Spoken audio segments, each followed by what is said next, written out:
I'm Mel. And I'm Liv. Welcome to Dare to Be Raw with Mel and Liv. This is episode 4, where we're going to talk about creating relationships you deserve. I wanted to talk about this topic because I know you've been through so much through a very abusive relationship, and I think we could learn from your experience. I think high school is the time where we learn a lot about friendships and relationships and just how to interact with the world. The danger is if we don't know our value and worth as human beings, we can potentially get involved with the wrong crowd, with the wrong relationships. And first thing we know, we lose ourselves in it all and we end up where we really don't want to be in life. I think we become who we hang out with. As Adeline Warren said, I'd rather have 4 quarters than 100 pennies, and I couldn't agree more. I'd rather have 4 close and trustworthy friends than a bunch of acquaintances.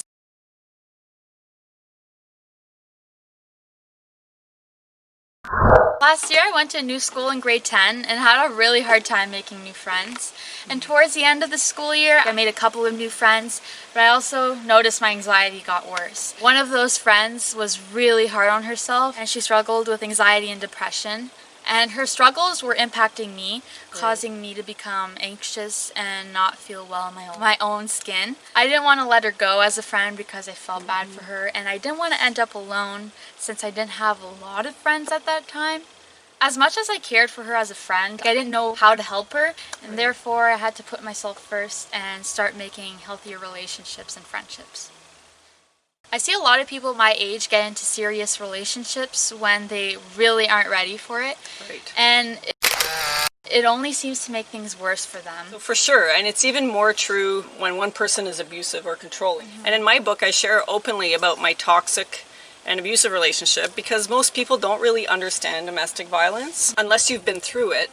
I know teens are under a lot of pressure, whether it's sexually, socially, and I was 20 years old when I met my first serious boyfriend. I wanted to keep myself pure. That was something that was important for me for my marriage, but Mr. had his needs and threatened to go get it elsewhere if I wasn't going to give in. Sure enough, I did give in, and that's the pressure I'm talking about. It's because of my lack of confidence and life experience that I ended up ignoring those red flags, and I think that's what teens do in general. And we end up doing things we regret. We end up losing ourselves because we're so desperate to be loved and desired and accepted, and we throw our common sense out the window and then we pay for it.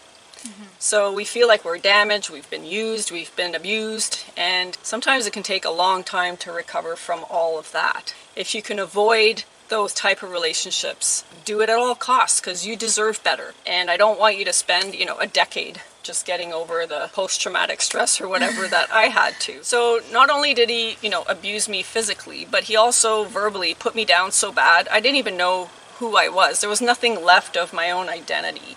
And I wasn't able to receive letters or mail from friends. The only people I could talk to on the phone were my parents. I was so isolated and controlled. And how do you know you're dating the wrong person? A few red flags, I think, are, as we just said, if your partner puts you down, whether it's physical, but especially verbally, where there's a lot of control or jealousy. I couldn't even smile at the cashier or look outside the car. He thought I was flirting or checking out other people all the time. Like, it was crazy. Your friend or partner isolates you from others. If you're being pressured into do things you don't feel right doing or that you're not comfortable with. And if the other person is just really selfish, it's very, all about them, and you're not getting much of anything in return. All you're doing is give, give, give. And then if they make you feel stupid, like everything is your fault.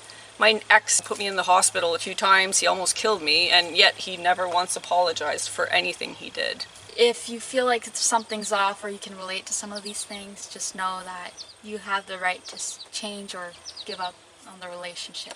Because that's what's best for you. That's right.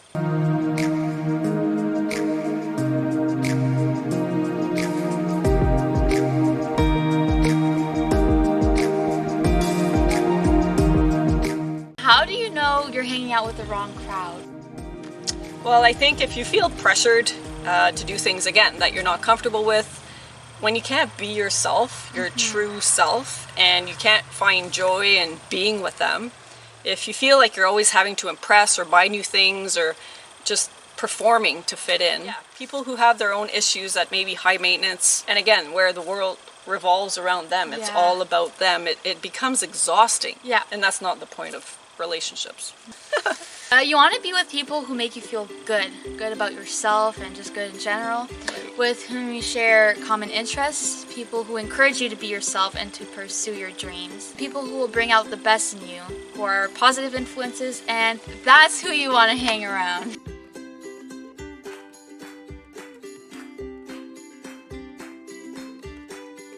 Final thoughts is don't be afraid to speak up. Stand up for what you believe in and put yourself first. Don't compromise for anybody on anything. Don't let anyone bring you down or put you down. No one can take your worth away from you.